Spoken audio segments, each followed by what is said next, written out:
So this is what we are going to look at today, CMOS process flow.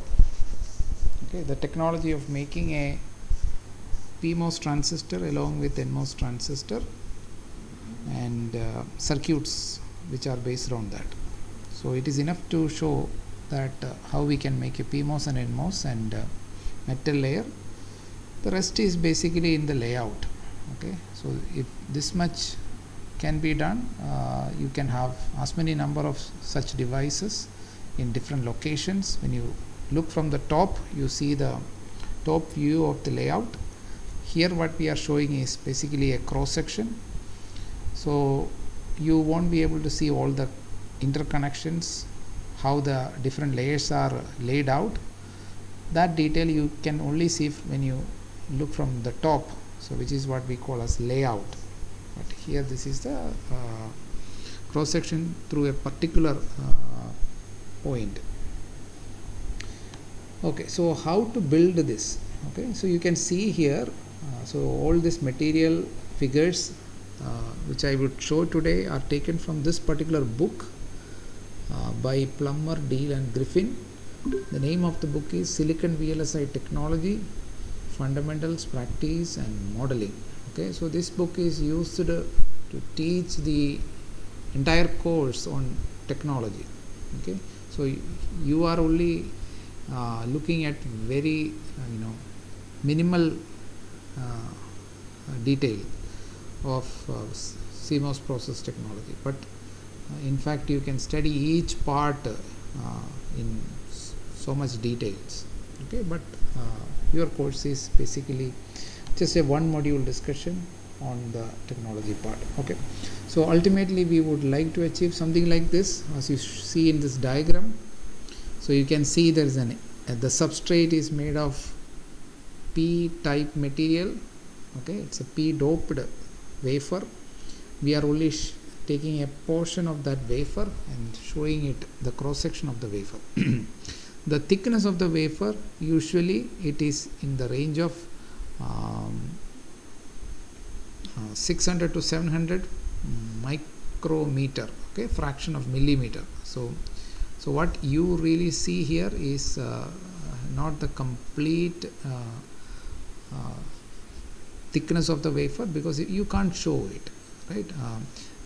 These dimensions are like few micrometers, something like 2 to 5 micrometers. So these dimensions here, what you see, these are like 2 to 5 micrometer, depending upon how many deposition of oxide layer, or maybe at the maximum maybe 10 micrometer. But this dimension is something like 700. This is like 700 micrometer. So let me put 10 micrometer and 10 micrometer, and just to have a comparison so that you will keep that in mind. So this is something like 10 micrometer of the order. Okay, I am not telling the exact value, and this is of the order of 700 micrometers. So you can see that the devices and all the structures that you are going to fabricate on the wafer, they are just occupying at the surface. Okay, they are all laid out on the surface. All these process steps are done on the surface.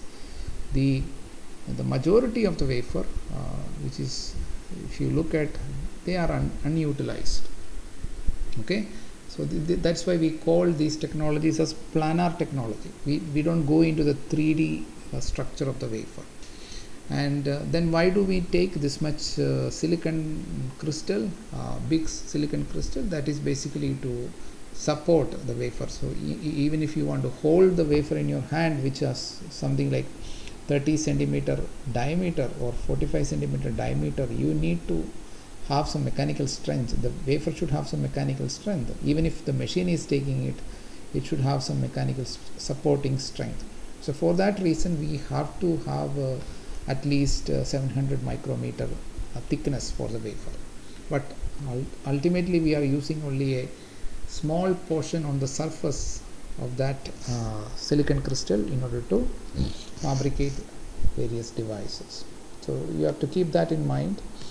when we go through it. So it is not possible to show everything into the proper scale, so that is why I am just putting this symbol which shows that it is not the actual dimension to the scale.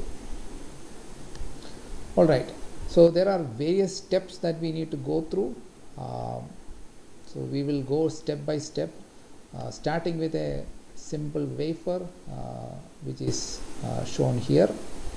Okay, so this initially it is a single crystalline silicon p-type wafer. So some specification of the wafer is given here.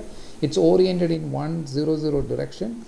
So which is the 100 direction? The plane of the wafer is given by the Miller indices 100 in simple parenthesis. But if you talk about the direction, this direction that is perpendicular to the wafer, we denote with angular bracket. We have studied that earlier. So the plane is denoted by this parenthesis. Angular bracket denote the perpendicular direction to that plane. Both are 100. Okay, and we have discussed earlier why we prefer 100 over other different possible directions in the wafer, that is to reduce the reactivity of the surface and by reducing the dangling bonds, okay, unsatisfied silicon atom that depends on the surface density of silicon atoms. So it is different for different planes. Okay, so the first step is take this wafer, and it is also having another specification. It is p-type and its resistivity is also given 5 to 10 ohm centimeter. Okay, resistivity is a material property that depends on the doping concentration. Okay, so now we can proceed with from here we can proceed in so many different ways, and it's not just one way you can make these devices on it, but there are multiple ways, and we are looking at a particular technology, and this technology correspond to say 250 micrometer. In this book they are giving us details of a 250 nanometer technology, 250 nanometer technology, or 0.25 micrometer technology. Okay, so if you go to another node, earlier we had discussion on different nodes, okay, technology nodes.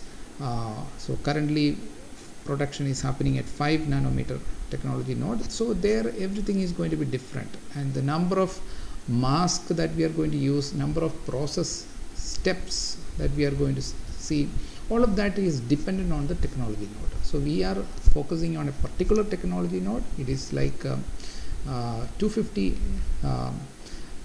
nanometer is the minimum feature size which are possible with the lithographic step. So therefore that is the bottleneck, and that defines the technology node. Okay, so at that technology node, this is the way we proceed. The first step is called active region formation. If you go back to the earlier diagram which we want to make ultimately, you can see that there is a PMOS device here sitting inside an N well, and there is a NMOS transistor sitting inside a P well. Okay, now the substrate is P well, so you could have gone ahead without creating a separate P well and then put the PMOS transistor in it. You could have also created on the substrate. Okay, so that is another possibility. Then we call it as N well technology. But sometimes it is preferable to make the properties of this material to be matched in some ways. It is preferable to change the doping concentration a little bit different from the substrate doping concentration by introducing more p-type impurity into it. Okay, and such technology is called twin well. Okay, N well and P well, so twin well technology. Okay, if you are taking a N substrate and then you can do the fabrication of N channel MOSFET without having any N well, then we call it as a P well technology. So you can have P well technology, N well technology, P well technology in a N substrate, N well technology in a P substrate, and you can have twin well technology which could be done on either of the type of the substrate. So these are different possibilities that we can discuss. Okay, so between the device we need isolation. Okay, so one transistor should not interact with another transistor okay, unnecessarily. They should only have connections through the interconnections that we will give externally. Okay, only that way they should interact, but otherwise they should be isolated from each other. Okay, even if they are nearby, but they should not be interacting with each other. Okay, so for that we create some isolation barriers, and they are basically made up of these you can see that one on the left side of NMOS and the PMOS devices, and the right side also. Okay, so between these two transistors you can see a region which is shaded, that is basically silicon dioxide. Okay, and this is a cross-sectional view, but if you look from above, what we can show is basically if let's say if I am looking from above,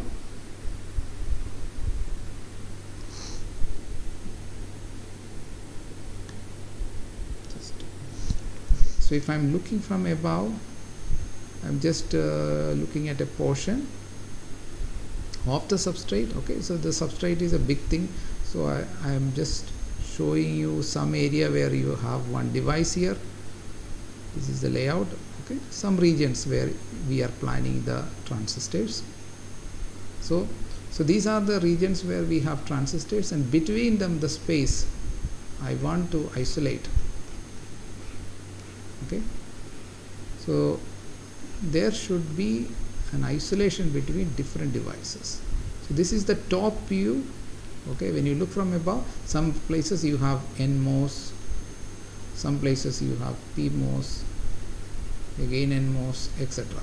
So there should be isolation between these devices. So device area and the rest of the area. So the rest of the area should be having, in between this device area there should be like this. So that is what is shown, this area.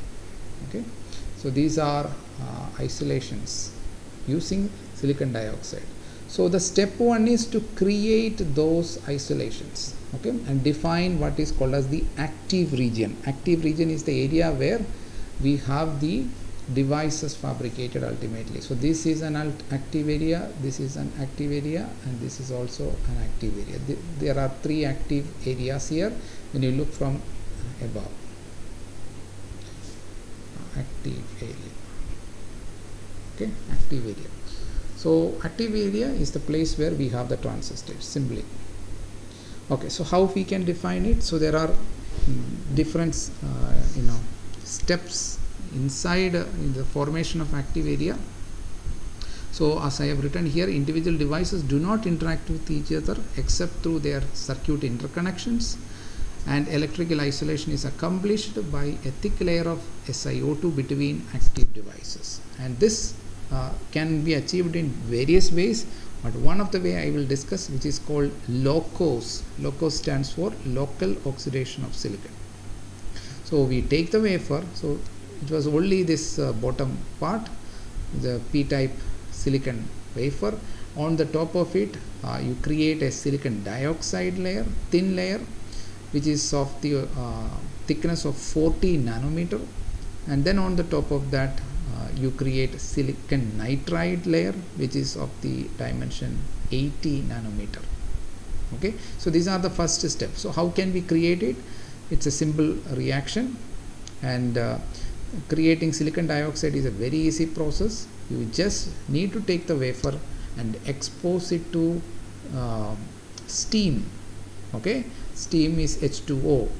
Okay, basically water in vapor form, and so that will react with the surface and converts the silicon into silicon dioxide and liberating the hydrogen. Okay, you can also do it with just oxygen ambient, okay, at keeping it a higher temperature. So temperature decides the reactivity. So if you are doing wet oxidation, so this is called wet oxidation if you are using steam. Okay, Si plus 2H2O, that is wet oxidation. If you are using only oxygen ambient, then we call it as dry oxidation. So both are native thermal oxidation, which means we don't bring any external silicon source. Only the silicon atoms in the wafer is getting converted to the silicon dioxide. Okay, so that is dry oxidation, Si plus O2. So you can see that the rate at which the layer will form will be different for dry and wet oxidation. Where we can see that wet oxidation is relatively faster. Okay, more quickly the layer will be formed. So 15 minutes if you keep at 900 degrees Celsius, then you can achieve 40 nanometer. Okay, but if you are using dry oxidation, then 45 minutes at 1000 degrees Celsius. Okay, you need higher temperature, you need more time, because the reactivity with oxygen is relatively lesser compared to the reactivity with the steam, in order to get the 40 nanometer of silicon dioxide. So this is conversion of silicon material at the top to silicon dioxide. We call it native oxidation or thermal oxidation. Okay, native oxide or thermal. Native oxide is the oxide that this is a high quality oxide layer, and wherever we require high quality oxide layer, we will use thermal oxidation. Wherever we require less quality oxidation, we can use basically deposition mechanism. Okay, next thing, creating silicon nitride, you take two gas, okay, and this is chemical vapor deposition, CVD we call it. So deposition technique we have seen earlier also in the previous class. So what we need is two gas. One is called silane, SiH4, that is silane, and then ammonia, which is 4NH3 here.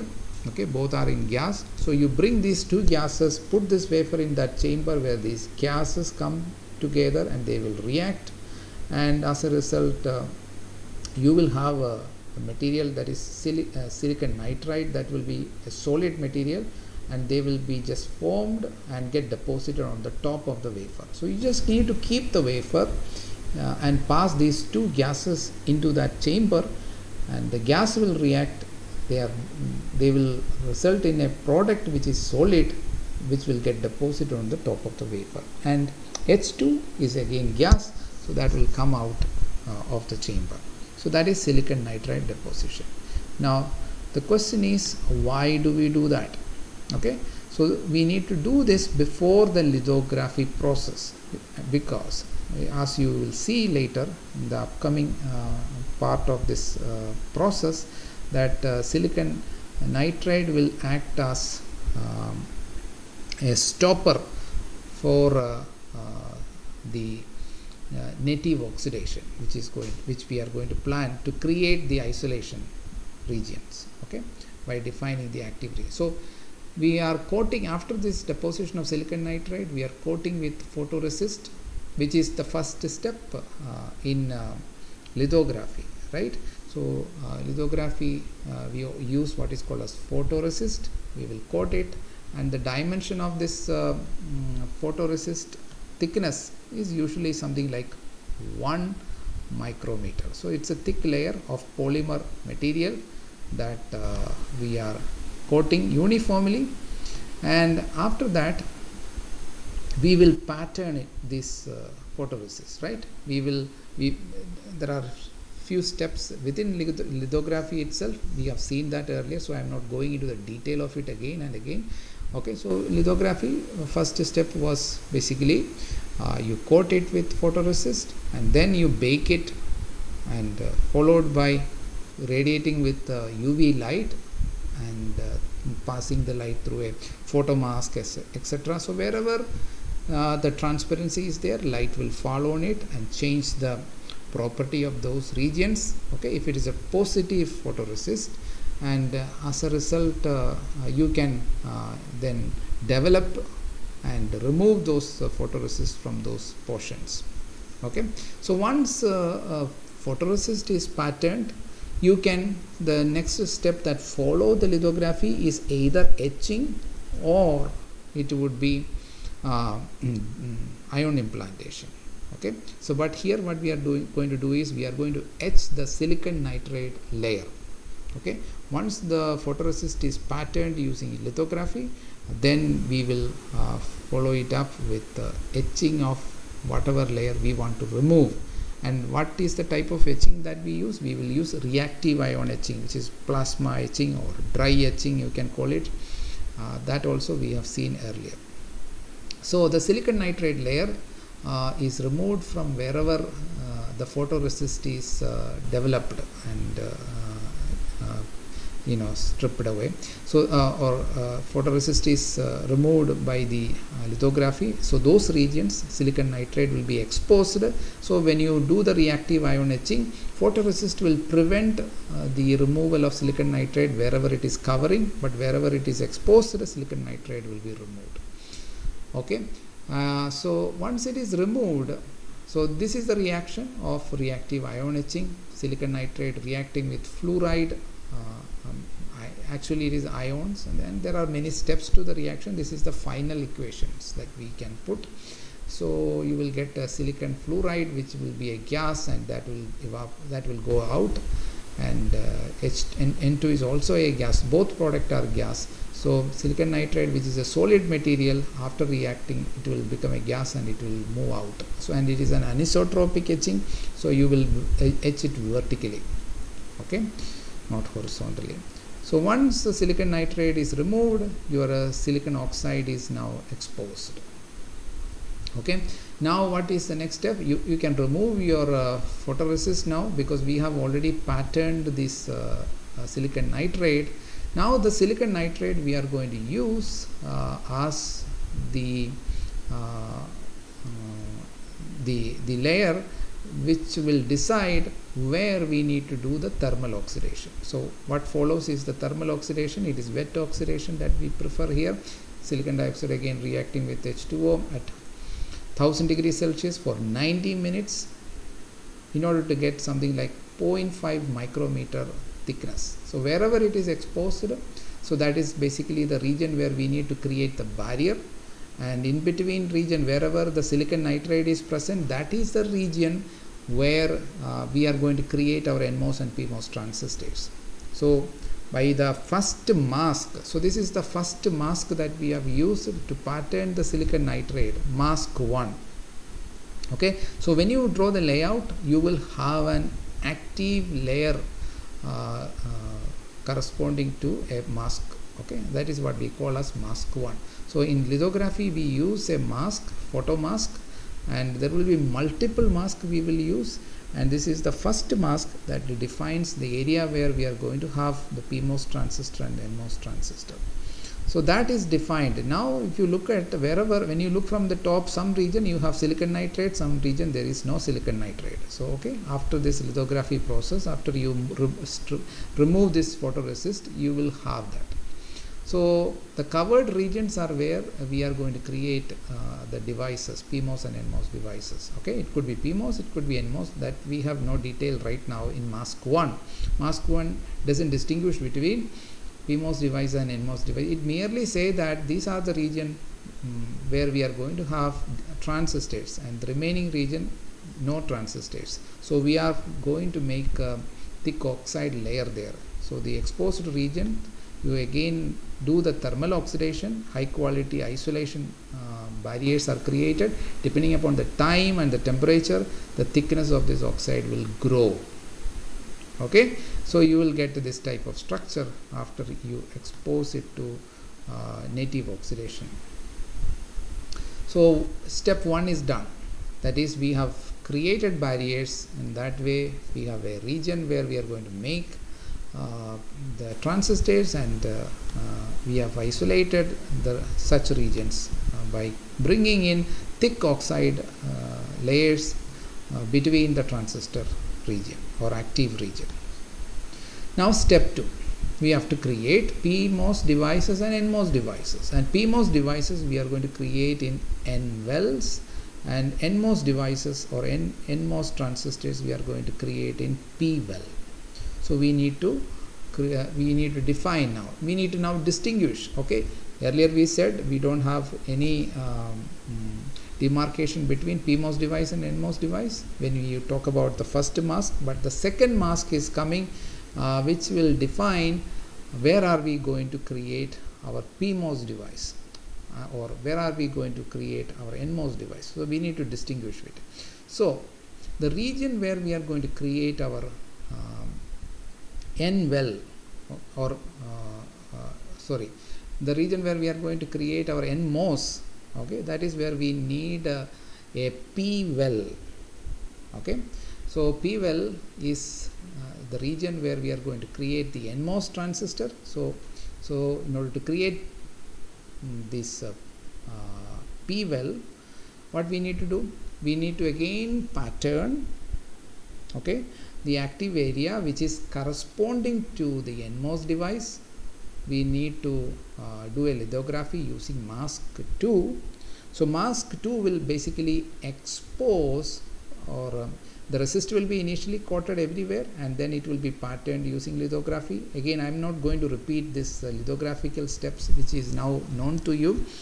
All the steps involved there are done, and finally we will pattern the regions. We will expose the region. That means the resistor will be removed from those regions where we are going to create our NMOS device. That is where we need to make a P wells. Okay, mask 2 will define the P well regions wherever we need P well region, or the region where we are going to make ultimately the NMOS transistor. So P wells need to be defined. So once P well is defined, what follows is basically ion implantation. So this diagram is basically showing ion implantation. You can see ions are coming, boron ions are coming, and they are going to fall upon this resist as well as the region where there is no resist. So photoresist, if it is not there, it will just pass through, because photoresist is around 1 micrometer. So if boron atom is coming and this photoresist will block it, it will not get into the substrate. But boron atoms which are coming, even though there is a silicon dioxide layer, one purpose of giving this silicon dioxide layer is so that you will scatter the boron in such a way that it will go in all the directions. Okay, it will not just pass through the silicon crystal just through the space into a long distance. You need some initial scattering mechanism, but the energy of the boron atom is such that it will not be stopped by the thin 40 nanometer silicon dioxide native oxide layer. Okay, it will be sufficiently energetic in order to go down into the substrate region to around some 0.5 micrometer thickness region. Okay, so the boron atom will go down and it will increase the doping concentration to something like 5 into 10 raised to 16 per centimeter cube. So initially the P substrate may be having something like 10 raised to 15 per centimeter cube. So we will increase that concentration of the boron impurity some like 15 times larger, okay, by this ion implantation. So that is why we call it as P well. Okay, and again every ion implantation is followed by what is called damage annealing. Okay, this is basically keeping the substrate at higher temperature so that the lost crystallinity will be restored. Okay, so that is followed, and then so we have created P well. Similarly, we need to create, using the next mask, we have to create N wells. So N well mask, what it will do, it will expose the region, the active area where we need to create the N well, and block the photoresist will be remaining in the areas where we have the NMOS transistor or P wells. Okay, so it will block that region and open out the region where we need to create PMOS devices. So that is done by another mask which is somewhat complementary to mask 2, and then we will follow it up with ion implantation. Right now it will be phosphorus atoms, okay, which is basically P type impurity, that will be ion implanted into the exposed region. Photoresist will block it from going into the P well region, but it will go through the silicon dioxide thin layer into the substrate into sufficient depth, something like 0.5 micrometer.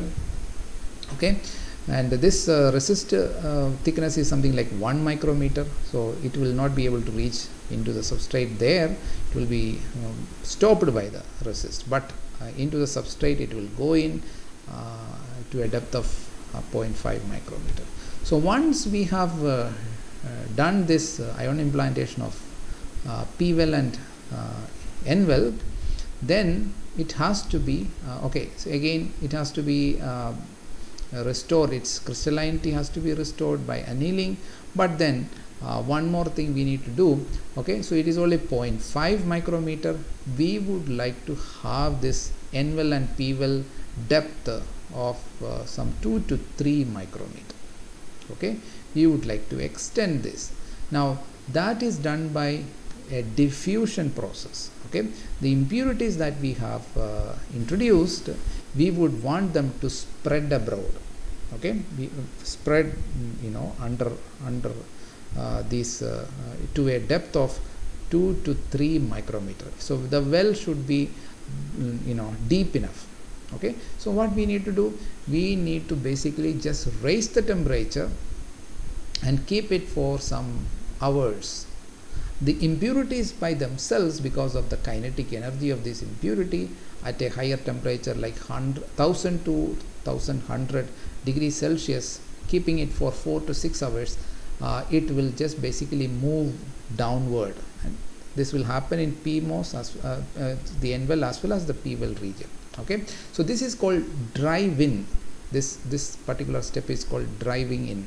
Okay, we are not introducing any new impurity from outside using ion implantation. That we have already done, and it has gone to a depth of 0.5 micrometer. But now whatever dose we have introduced of P-type and N-type impurity, both should now go deeper.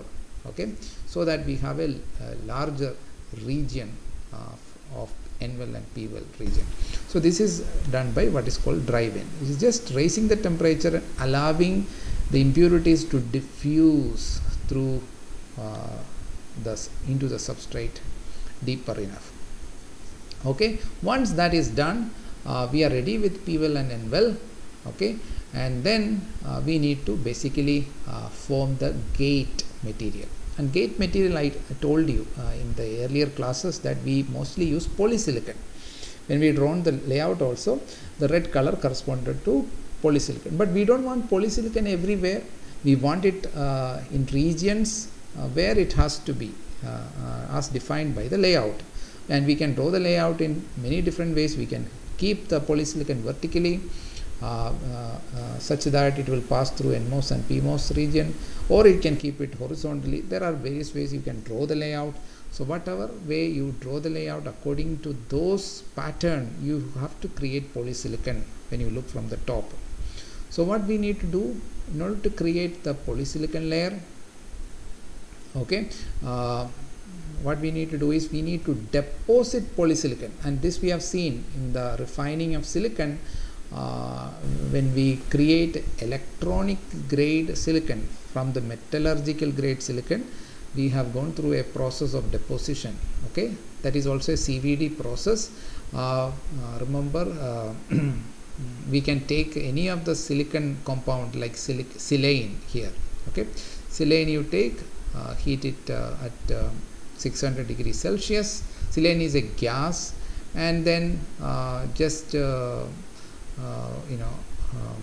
it will get basically dissociate at this temperature. Silane will dissociate at 600 degrees Celsius. So we enter into the chamber this gas silane, so that will be dissociated because the temperature is 600 degrees Celsius. So it is better to, the lower energy correspond to silicon plus hydrogen. So the silicon is basically a solid material. It will get deposited on the wafer. So wafer is kept here.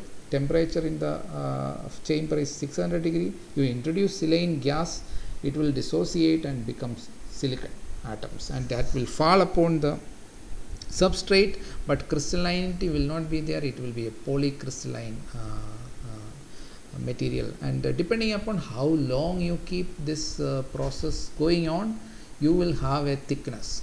Okay, so the thickness will be according to the time that we allow this deposition to continue. Okay, so we have now this black color correspond to our polysilicon, which is getting just deposited. So wherever there is bump, those region, the shape of the deposition will also be having that kind of nature. Okay, so now we have created a layer which is extending throughout this polysilicon layer. So if you look from above, you only see polysilicon. Entire wafer is coated or deposited with polysilicon with some thickness. Now we need to pattern this again. So for patterning, we need a lithography, right? Any kind of patterns you have to create. You have to take the mask and then allow the light to fall on the photoresist. So we need to first coat it with photoresist. So you can see that photoresist is coated. Okay, so here this top thing is photoresist. So and upon the complete polysilicon layer, we coat again with a layer of photoresist, which is 1 micrometer in thickness, and then we expose light and remove the some portions where we don't want the polysilicon to remain. And once the photoresist is removed, then those regions only the polysilicon will be exposed. And then what we do the plasma etching, because we want to vertically etch away all the polysilicon material wherever photoresist is not there. Okay, so whenever we do lithography, it will be followed with either a etching process or a ion implantation process. We do the patterning for one of these purposes. Okay, so photoresist pattern will transfer, the same pattern will be transferred into the underneath layer. So now here polysilicon is removed wherever photoresist is removed, and wherever photoresist is remaining, polysilicon is remaining. So it is the same pattern that we are transferring. So lithography plus etching will transfer the pattern from the photo mask into the wafer or the layer whichever we are patterning. Okay, so now we can just remove this photoresist, and you have a patterned polysilicon. Now polysilicon is only where we want the gate material to be there. So already there was an oxide layer, native oxide layer, and on the top of that now we have polysilicon. So now you can see that gate material has come, oxide material, metal oxide semiconductor, that is already formed here. But we don't have yet a N plus region to make it NMOS transistor and a P plus region to make it. So that is the source and drain region is still not yet defined. So what we do, the polysilicon material we choose because it has a relatively low resistivity. The sheet resistance is only 10 ohm per square, not as good as metal, but for small length connections it is good enough. Like between the PMOS and NMOS, for an inverter we need to short circuit it to gate material. We can use polysilicon because the length between PMOS and NMOS, if it is nearby, it is very small. So that resistivity 10 ohm per square is relatively okay for small distance. But before we go into the the what do you call the N plus the source and drain region, okay, so what we do is we use two other masks for lightly doping the drain region. Okay, so the drain and the source are usually doped with N plus. That means if it is an NMOS transistor, we will dope it with large concentration inside the P well. Wherever the polysilicon is not there, in those regions we need to dope it with N-type impurity, so phosphorus, and we have to dope it with a large concentration. That's why we write it as N plus. N plus means heavy doping. the concentration of the impurity atoms are much higher, and that will help us to take the contact also. Okay, so it is material is basically p type because it is p well, but two positions we need to make it heavily n type, so by doping it with the n type impurity. Now this doping is usually done in two steps. Okay, first step, we will dope it with a lower concentration of the p type impurity, and the reason for that is, like, if you directly make it n plus, then what would happen is that you will have a sudden transition from n plus to p. Okay, sudden transition from n plus to p, which is not desirable, because that will create a very large electric field. Okay, if you have a sudden abrupt junction from n plus to p type is the channel region is p type, and n plus is the source or contact source or drain region. So if you have n plus to p, that's what we learned earlier. I did not teach you n plus. So if you look here, so I have mentioned here n plus n minus p. Okay, so this is like a small graded transition from n plus to p. So that means the voltage will be dropped over a larger distance. So that is what we refer to as lightly doped drain. So from n plus to p, there is a small transition, and that will help us to reduce the electric field, because the potential, if it is dropped over a smaller distance, V by D is the electric field. Voltage divided by electric field is defined as voltage divided by distance. So if the distance become very small, which will happen if it is n plus p region, the junction depth will be very, very small. Okay, and it will create large electric field, because same voltage over a small distance, if you drop it, it will create large electric field, and that is undesirable. Lot of other effects will come which is undesirable. So in order to avoid that, we have to introduce a p plus. Between p plus and n region, we need a p minus region, and similarly between n plus, for a NMOS transistor it is n plus and p, between that n minus region. Similarly for PMOS, it is p plus and n, in between we introduce a buffer kind of region, which is going to distribute the voltage over a large distance.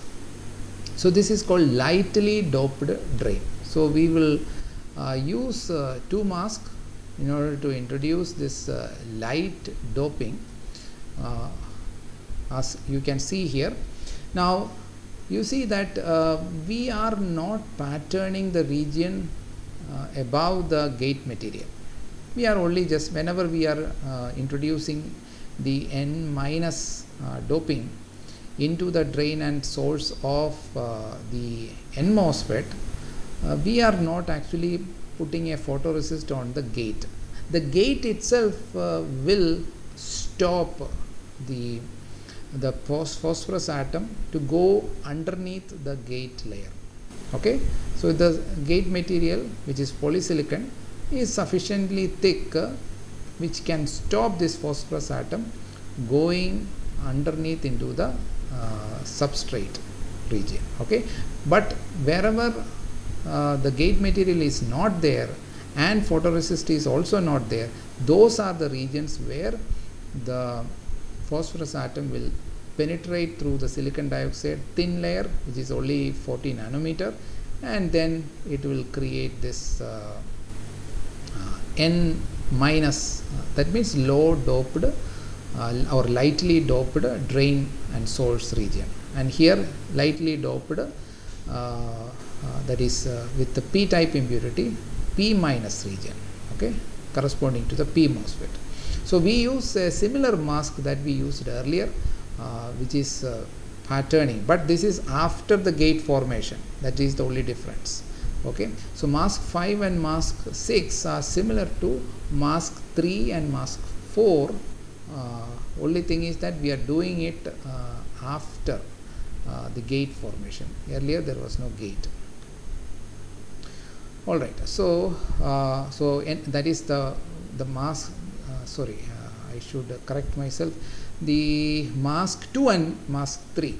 Mask 5 is corresponding to mask 2 and mask 6 is corresponding to mask 3, because that is what we used for N-well and P-well formation. And after that we had mask 4, which was for defining the gate. So that is different. So mask 5 is similar to mask 2 and mask 6 is similar to mask 3. Okay, so we have lightly doped it. Now what we need to do, we are forming the okay, so we have not yet doped the N plus and P plus yet. Okay, we have only doped the lightly doped light doping only we have done for drain and gate, drain and the source, okay, which is N minus for the NMOS transistor and P minus for the PMOS transistor. Now what is next step? Next step is basically again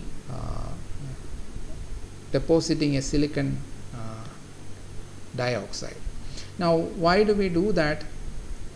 This is in order to isolate the gate region. So you can see it here in the right side diagram. There is a gate material. Okay, we don't want any connection of the gate material with the source or the drain.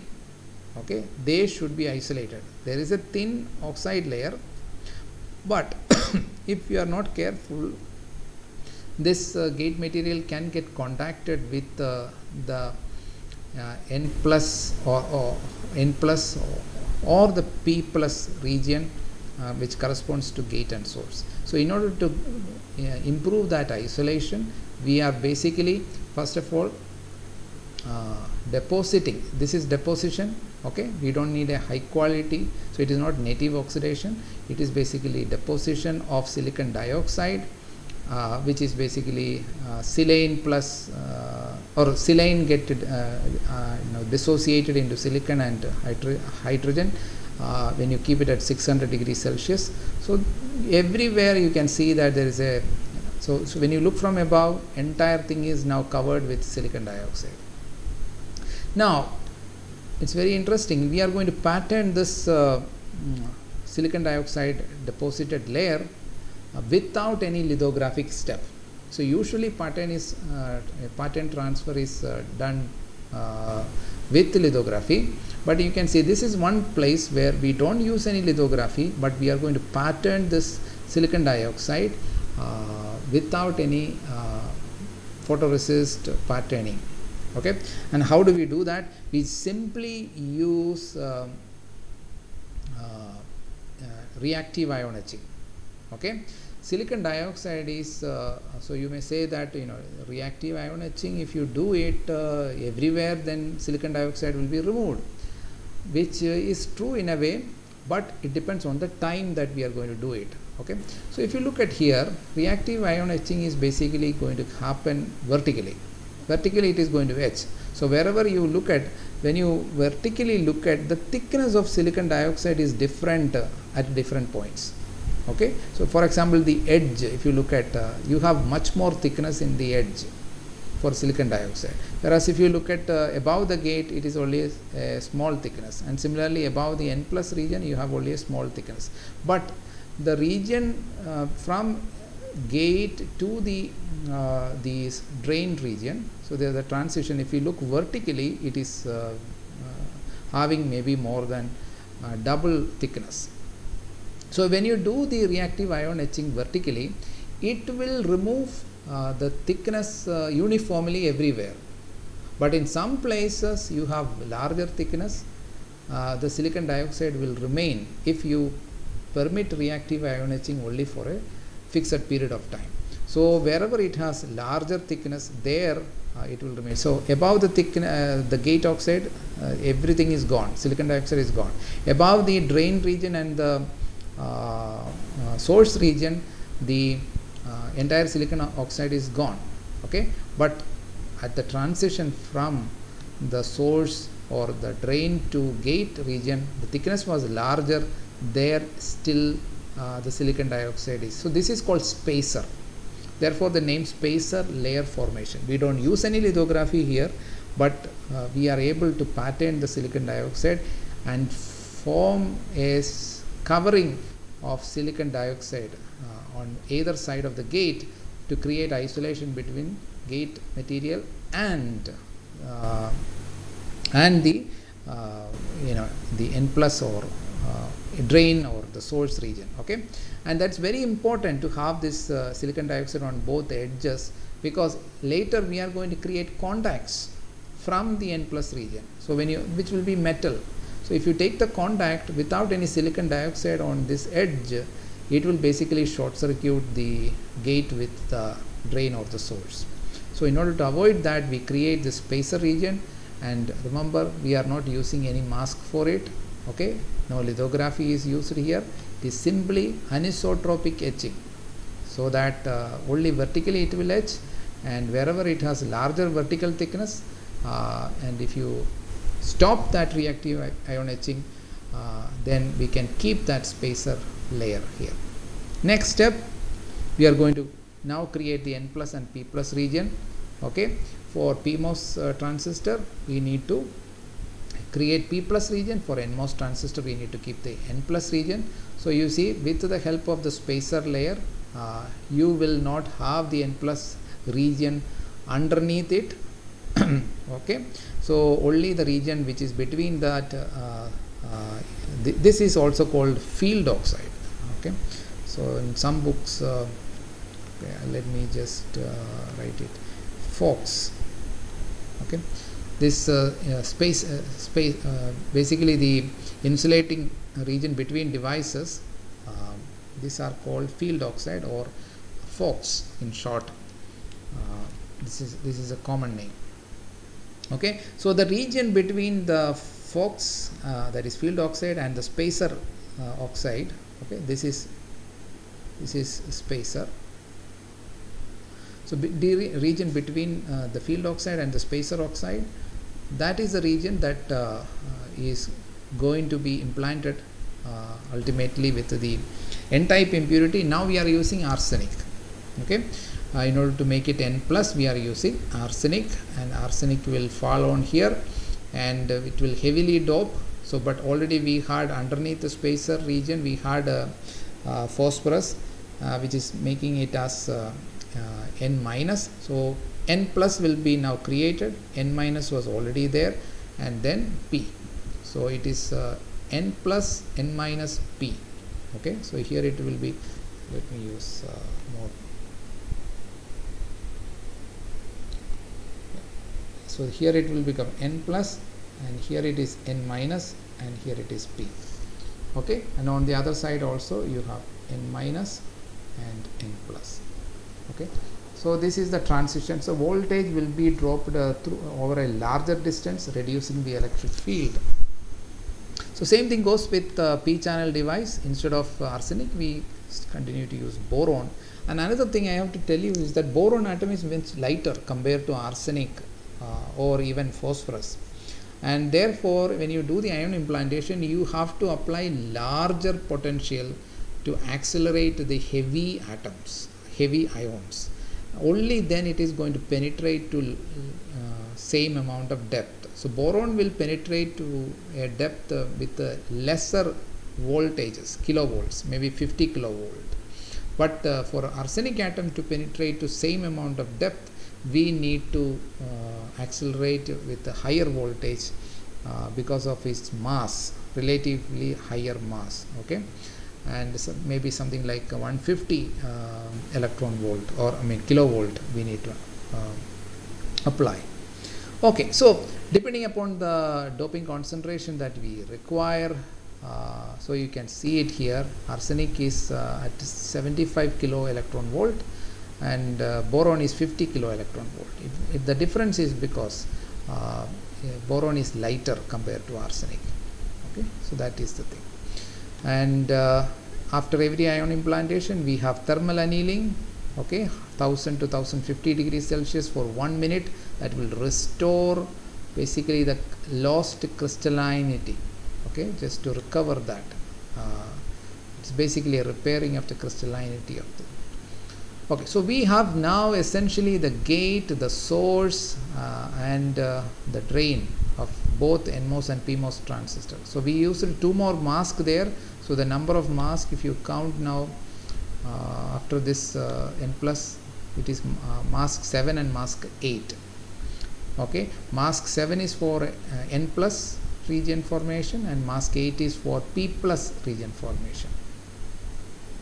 Again, this mask is much similar to the earlier mask that we used for lightly doped LDD, that is lightly doped drain, and as well as for P well and N well. So it is a similar mask that we are repeatedly using now for 3rd time.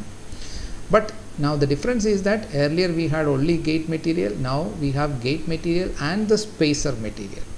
Okay, so that's the difference. But if you look at the photoresist, they are occupying the same area.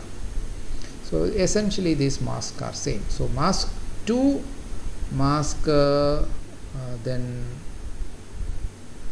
mask 2, then mask 5, mask 2, mask 5 and mask 7, they are similar.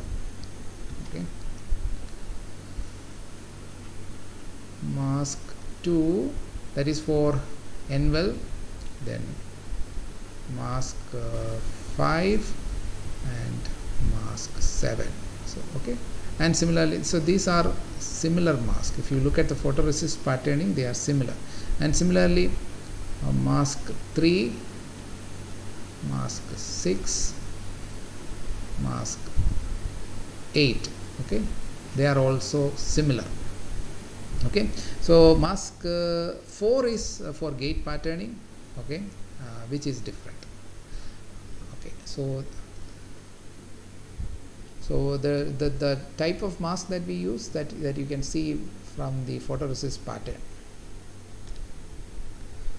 Okay, but because of the gate material, because of the spacer material, the effect of the same mask will be different. Okay, they ultimately define, so the earlier process will define the effectiveness of a given mask. Although the mask is same, but because we have created many other layers, so it will effectively change the process accordingly. Okay, so we have the gate material, we have the P plus, N plus, N plus, and the gate material. Okay, now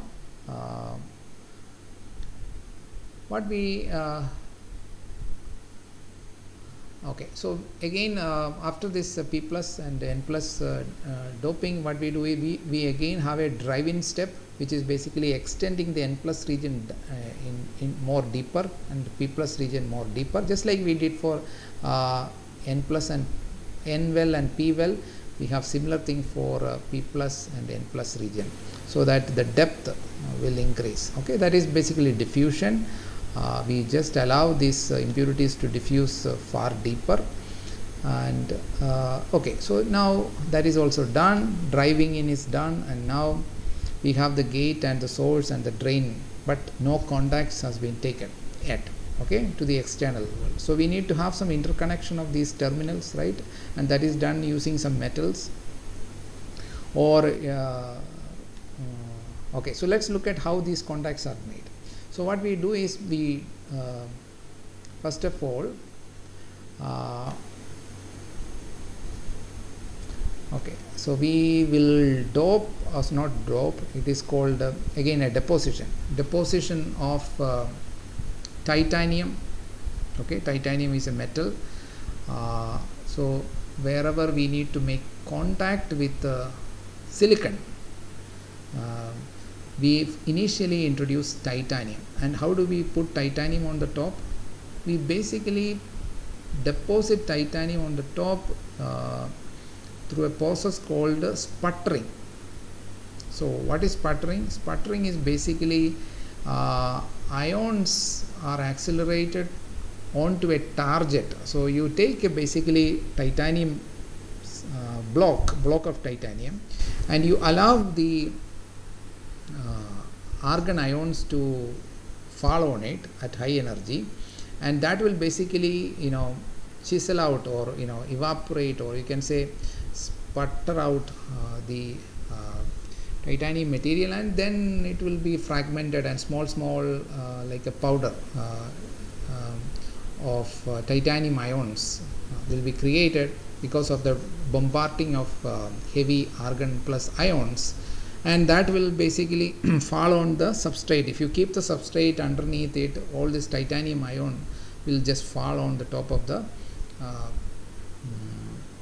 substrate. Okay, so you can see now a layer of titanium deposition is formed on the top, and so when you look from above, you only see titanium, a layer of titanium. So what we need to do, we need to pattern this titanium and keep the titanium only wherever we need to keep it, otherwise we have to remove it.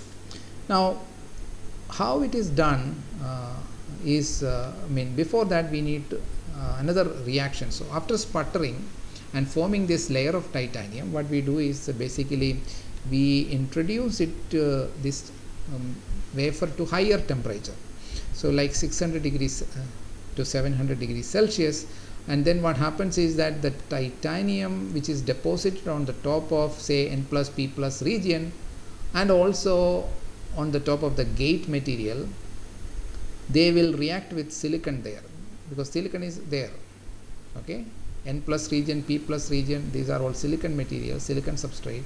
So titanium is now deposited. Now if you raise the temperature, there will be a reaction, and what is going to form is basically titanium plus 2 silicon will give you silicon or titanium silicate, or I don't know, silicide, I think it is called silicide. So this is a reaction, the arrow is missing here. So titanium plus 2Si will give you TiSi2. Okay, so this is basically first step in making a metal contact with a semiconductor. Metal semiconductor junction is actually created, and it is better to do it with the titanium. Okay, other metals will create some other type of contact. So the contacts are of two types: ohmic contact and there is one more type of contact, I got the name, so which is not good. Okay, so the type of contact that we have to create should be ohmic contact, otherwise there will be some barrier that will be created, so which is undesirable.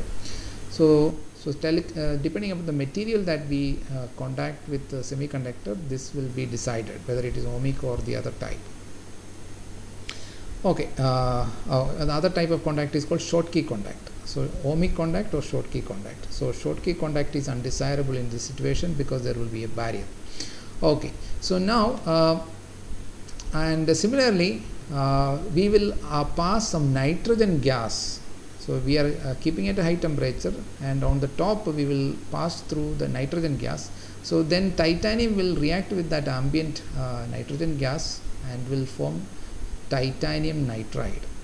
Okay, so this is on the other side. So titanium will react with the silicon, form TiSi2, and on the top it will be converted to TiN. Okay, so this is another compound which is also suitable for local interconnection. Okay, so if you want to connect say for example the gate and some other say source, if you want to connect them together, then if you want to short circuit like this, then this connection is good enough. Or if the source of one transistor has to be connected to the drain of another transistor, you can connect it through this TIN, so it has very less conductivity. Okay, so we have created, now comes the mask. So, okay, so we need to remove this SiN, or sorry, not SiN, TIN, okay, titanium nitride, which is created, which is now occupying all the entire surface. Okay, so that we need to remove from certain region, and for that according to the type of connection that we require, we need to remove it. So for that we are introducing again the photoresist and patterning the photoresist using mask 9. Okay, and we define regions where titanium nitride will be retained for local connection, and wherever it has to be removed we will expose it, and titanium nitride is then etched. Okay, so etching of titanium. So wherever the photoresist is not covering the titanium nitride, wherever it is exposed, those region will be etched. Wherever it is covered, etching will not happen. Okay, once it is etched, the next step is basically again coating it with the silicon dioxide deposition. Okay, CVD process is used because whenever we have multiple layers, so between two layers we will use this oxide to separate. For example, if there is a metal layer which we need to form on the top, so between that metal layer and underneath the device layer we will have a separation, isolation, and that is done by using a thick layer of oxide. So we we deposit with the SiO2. Again, silane is dissociated and silicon atoms will fall on the top. So we have a thick layer that is created depending upon the time that we allow this deposition to continue. And once that is done, now you see that the surface is not very even, it's like the topography is very irregular. So in order to create a smooth surface, because whenever we do a lithography, we require that the surface should be upon which we are doing the lithography should be a smooth surface. Okay, so now because of the pattern which is underneath, you have irregular topography, surface topography. So we can polish it by using CMP. CMP is chemical mechanical polishing. We discussed that earlier, a combination of chemical and mechanical process. So once the silicon dioxide is smoothened out, you can see that silicon dioxide is now like very flattened surface. On the top we do the photoresist. Now this photoresist is going to pattern basically the contacts. So when you draw the layout, we put that cross symbol, if you remember. So we had different types of contact where we make a P diffusion contact, N diffusion contact, etc. Where N plus region is connected with the metal. Okay, so that is what we are now defining. Wherever we want to make that connection, we will expose those region and then cover the region wherever we don't have any contact. So wherever there is a contact, we have the photoresist removed by lithography using that corresponding mask. So that mask is basically the mask of contacts, and you have this exposed region. And then again what we will do is basically again we will make a sputtering of but right now we will use instead of titanium we will use tungsten. W stands for tungsten. Okay, so wherever it is exposed, the tungsten will basically sputtered into it, or you can do deposition also or sputtering also. Okay, so tungsten will occupy all those holes basically where there is contact has to be taken, and also in the entire top surface it will be tungsten. Okay, so something like a layer of tungsten will be created there. And the reaction, if you are doing a deposition, then this will be a compound of tungsten, WF6, tungsten fluoride or something like that, and then react with hydrogen, it will give you tungsten plus hydrogen fluoride. That will be a gas that will go away. So this is a gas that will go away. So tungsten will be a solid that will fall on the surface. So we have a coating of tungsten. And the important thing you can see is that the tungsten occupies all those holes which are exposed by the photoresist material. We will do one more polishing, and this time in order to remove those tungsten material on the top surface, and only it has to be inside the holes. So if you just polish it away until the silicon dioxide regions are exposed, we do what is called as a CMP. And that will now create oxide and then tungsten. These are the contacts. Okay, so now we can form the metal coating. A metal is usually metal layer, which we draw it as blue in the layout, so that needs to be coated. Okay, so that is mostly aluminum. Nowadays it is copper is also coming in. So metal 1 is what we are now doing. So we will basically on the top of that pattern polished silicon dioxide and contact region, which is completely polished, we will coat it with completely aluminum. So entire surface will be coated with aluminum, which is then patterned by using another mask, which is again a photolithography. Okay, so aluminum is patterned. So that is basically your metal 1 blue layer that you have drawn, and we only had metal 1 layer, but for more complicated circuit with a single metal layer, the connection cannot be made. So we need to have multiple layers of metal. So that is what we are going to do the next. We repeat the above process. Okay, and what is the process? We need to coat. So you remove the resist, then coat it with again silicon dioxide, and then again polish it, and after polishing it you need to pattern for contacts, and now the contacts is between metal 1 and metal 2, and those contacts are also called as via. Okay, so I have written it here. I have not shown it the entire steps again because it is a repetition. Deposit silicon dioxide, and then there will be irregularities. You remove it and flatten it with CMP, that is chemical mechanical polishing, and then pattern the silicon dioxide to create via holes which connect between metal 1. So wherever you want metal 2 to be connected to metal 1, there we have via holes. Okay, so just like this contact between metal 1 and N plus or P plus region, similar kind of contacts will be there. So we have to fill it with W, that is tungsten, and then again form a metal 2 layer, and then again pattern it according to the. So that is what is finally done. So you have metal 1 layer here. Okay, so this is metal 1 layer M1. So if you have metal 2 layer, that is here M2. Okay, in Magic also you can have metal 2 layer, but we did not do that. So that is like when you have more complicated connection which cannot be made with a single metal layer.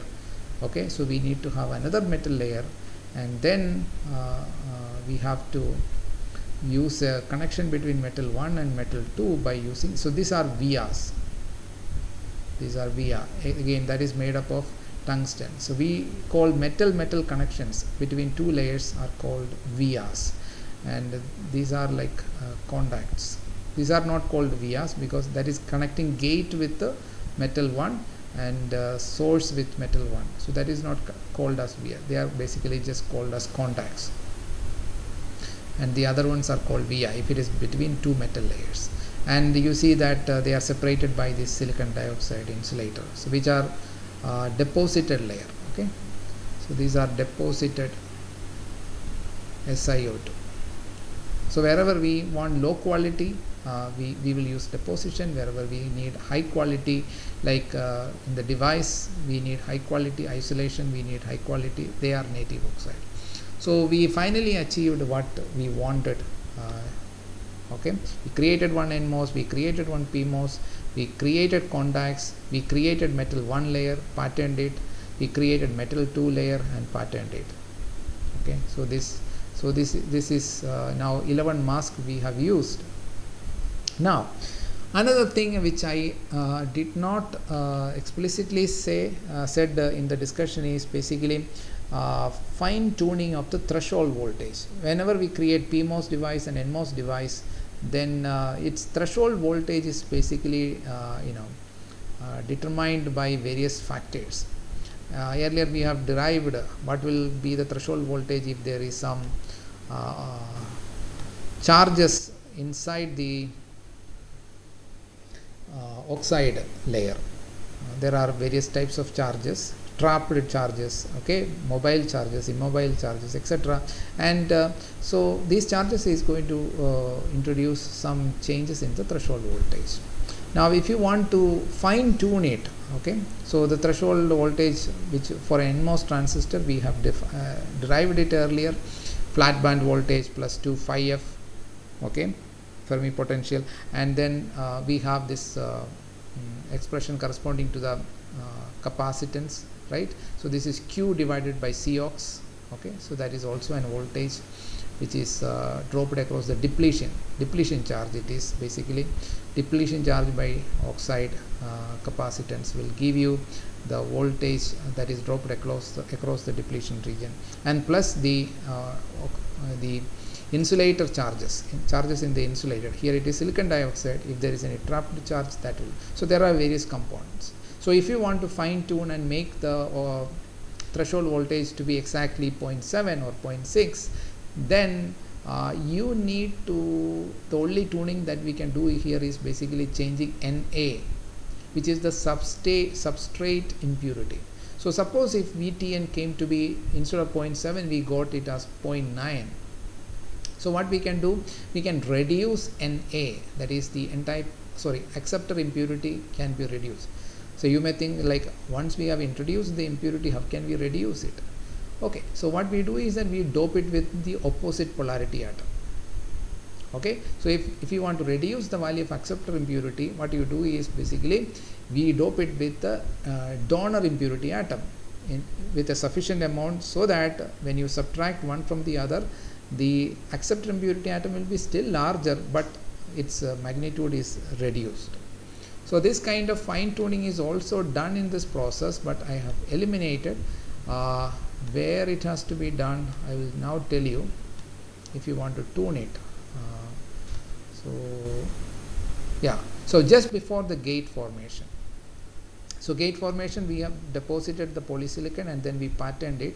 Just before that, you can see here, if you compare the previous diagram. So here I have created the N well and P well. Okay, I have created the N well and P well using mask 2 and mask 3. Mask 1 is for active layer formation, defining the field oxide, etc. And after that we used mask 2 for N well creation, and then P well creation, and mask 3 for N well creation. And then after that we can use 2 more masks, which can create, we can fine tune the doping concentration in the substrate. You can see that inside P well now there is a P here written, which I did not discuss. Okay, I purposefully omitted it just to have the flow, basic flow to continue. Okay, but I will magnify it and show you here. So you can see here inside the N well there is an N layer. Okay, so that require 1 mask, and similarly inside the P well there is a P. So underneath the insulator, the concentration of Na, you can reduce it by doping it with donor type impurity. Okay, if you want to increase it, suppose the threshold voltage came to be 0.5 instead of 0.6. So if you want to make it 0.6, you have to increase it. So you can increase the Na again. So there are 2 more steps to fine tune the impurity concentration inside the P well, but only at the top region, and similarly inside the N well, but only at the top region. So this is done after the drive-in step, that is after N well is extended downward, we do this process. Okay, so that will basically fine tune the threshold voltage. So that those are also there, so which I did not include. So if I include that, the total number of masks will be increased by 2 times. Okay, the number of lithographic steps that we use. So right now I think in the previously what I said, after metal 1, let me see, yeah, so mask 10 and then patterning of metal 1, that was, so up to metal 1 patterning we used mask 11 masks were used, but if you use this fine tuning of threshold voltage, it will be mask 13 for metal 1. Okay, mask 13 for metal 1. So if you want metal 2 also, 2 more masks will be required, one to take the VR holes and the other to pattern metal 2. So then that will be 13 plus 2, that is 15 masks will be required with the threshold voltage tuning. So summary, I tried to give you a big picture of the process steps involved in creating an NMOS and a PMOS transistor, which we call as CMOS process flow. Okay, so I will give you this file which has all the details, figure. Okay,